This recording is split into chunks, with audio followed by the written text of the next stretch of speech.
Welcome students. In the last lecture we have studied the first poem, Song of the Open Road, written by Walt Whitman. Today we are going to learn the second poem, Indian Weavers. It is written by Sarojini Naidu. She is known as Nightingale of India.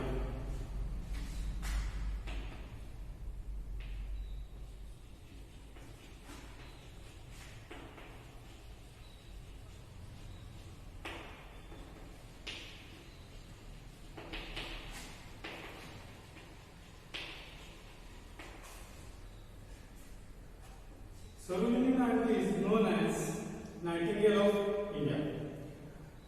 The title Indian Weavers focuses over Indian artisans, particularly the weavers. This poem is a short poem containing 3 stanzas.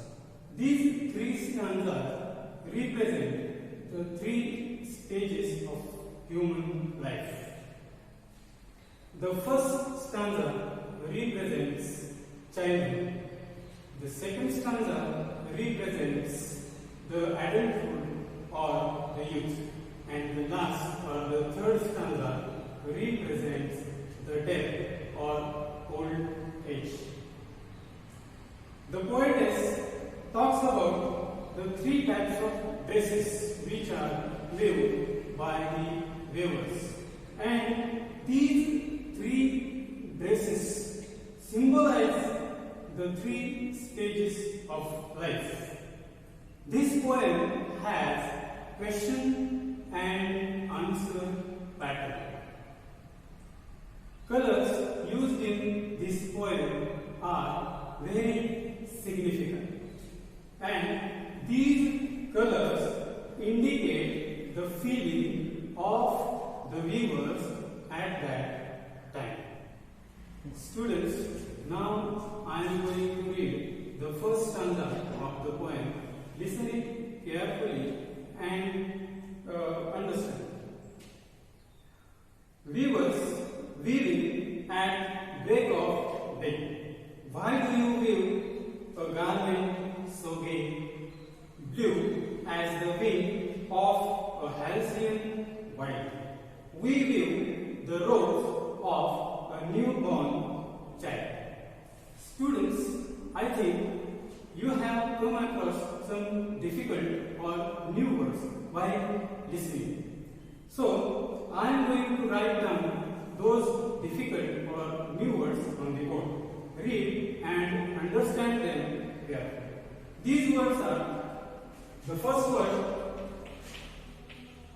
break of day. Break of day means early morning.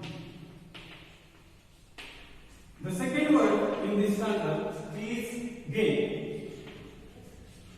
Gay means bright or charming. Then there is third word, halcyon.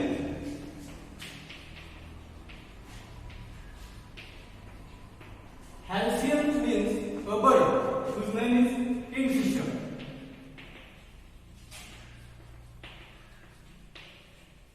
Then there is the last or fourth word is robes. Robes means dress. Students, read these words and understand and write down in your notebook. Now, I am going to explain the first stanza of the poem.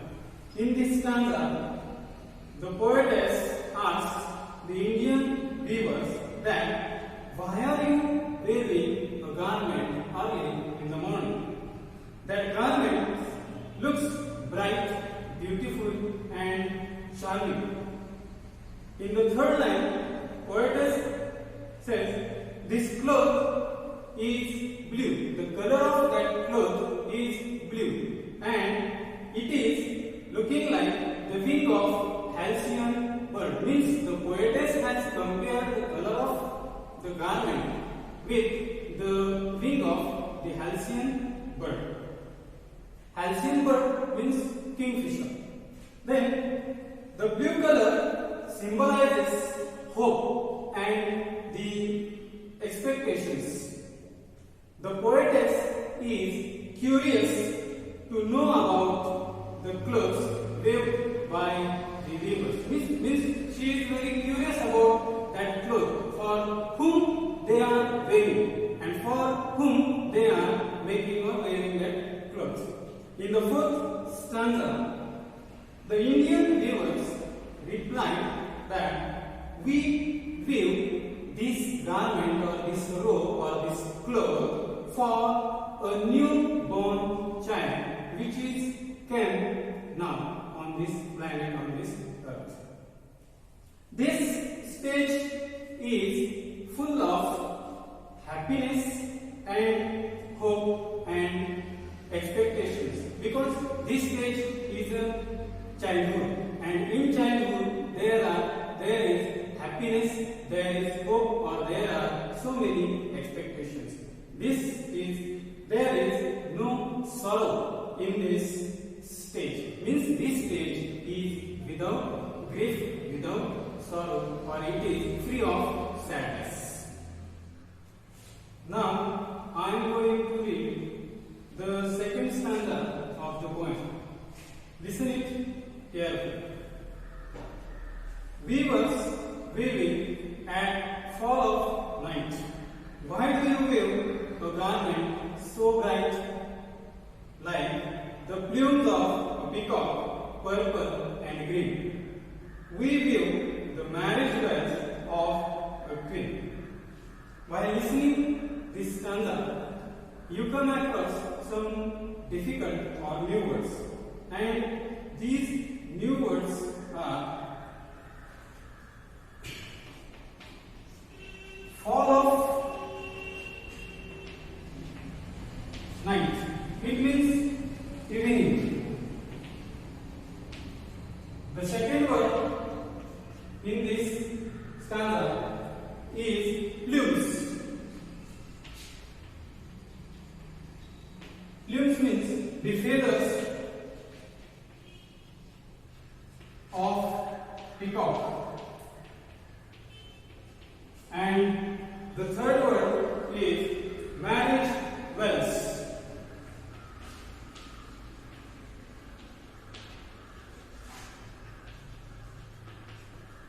Marriage bells means wedding dress.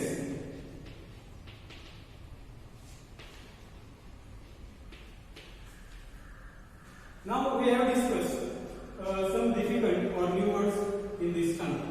Then I am going to explain the second stanza.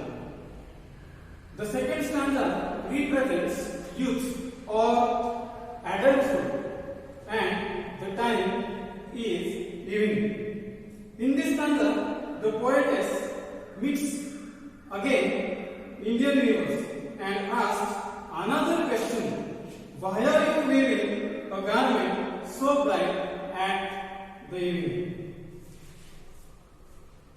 This garment is bright and full of colors. Means this garment is purple and the green. Means it is full of colors, like the feathers of peacock. As the feathers of peacock are colorful, like this the garment is also colorful. In the fourth line, the weavers replied, the Indian weavers replied, we weave the marriage bells of a queen or we weave the marriage bells for a queen. It refers to the adult stage. This means human life is active at this stage and the life is colorful. The colors purple and green symbolize sorrow and happiness, or the struggle and ease in adult life stage. The ups and downs come in our life at this stage, but we are happy and we can or we face those problems or those struggles or we face those sorrow. So the poetess says this stage is colorful. Now I am going to read the third stanza, listening carefully. Weavers waving solemn and still. What do you wave in the moonlight chill? White as a feather and white as a cloud. We wave a dead man's funeral shroud. In this stanza also we come across some new or the difficult words, and these difficult words are, the first word is solemn.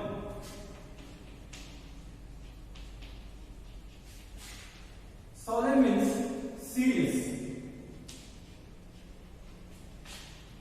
There is another word, still. Still means silent. Then there is the next word, moonlight.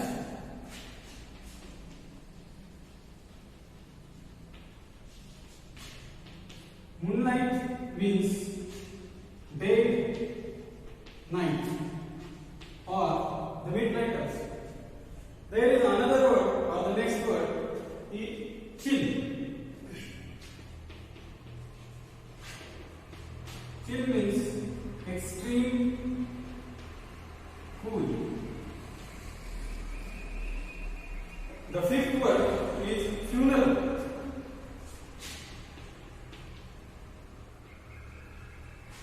Funeral means burial. And the last word is shroud.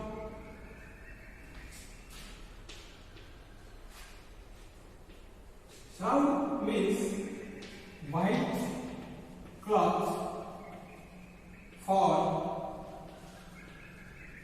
dead body. Students, read these words and understand them. Now, I am going to explain the third stanza. The third stanza represents the last stage of life, the last stage of human life. It means death. And the time in this stanza is midnight or moonlight. In the first line, the poetess says, or the poetess finds that the weavers are solemn and still. Means the weavers are looking serious and sad or looking silent. Something strange has happened. The poetess fails to know what is the cloth they are wearing. And why are the weavers look sad or sorrowful? What type of clothes the weavers are wearing? The poetess is curious about it. What is the cloth or what type of cloth they are wearing? So, because of her curiousness, because of her curiosity, she asks the weavers that what are they wearing rather than why are they wearing? She said, what are they wearing rather than why are they wearing? In the earlier stanzas or in the first two stanzas, poetess asked the questions, why are they wearing? But in the last stanza or in this third stanza, the poetess asked a different question. What are they wearing? Because she is too much curious, or there is curiosity in her. They are wearing something different because the poetess is curious, or there is curiosity in poetess because they are wearing something strange, something weird at midnight. In the third line, the poetess said, the garment which is weaving which is waved by the weavers. This garment is white as the feather and white as a cloud. The poetess has compared this garment with the feathers and the cloud. These clouds and the feathers are white. So the poetess has compared this garment with the cloud and feathers. This is because the clouds are colorless. They are white, means they are colorless. The feathers are white, they are colorless. So, according to the poetess, the garment is also colorless, like the clouds and the feathers. In the fourth line, the Indian weavers replied, "We are weaving a shroud. We are weaving shroud. Shroud means a white cloth for the dead person or the dead body. This page is emotionless or colorless, as the dead body is colorless or calm. Like this, this page is also emotionless or the colorless. Because means there is no happiness, there is no joy or etc. Like white cloud or feather, human life is also emotionless or the colorless. In this way, the life is colorless at the last stage of human life. At the last stage of the human life means at the death. So, we have discussed about the last stage of the human life. In this way, the life which begins with happiness, joy and hope ends with sorrow and grief. In this poem, the poetess has described the three stages of life. In the first stanza, the poetess described the first stage, which is childhood. In the second stage, the poetess described the adulthood or the youth. And in the last stanza, the poetess described the last stage, that is death, which is colorless. So, students, if you have any doubts or any problems about this poem or about anything, you can ask me. And sorry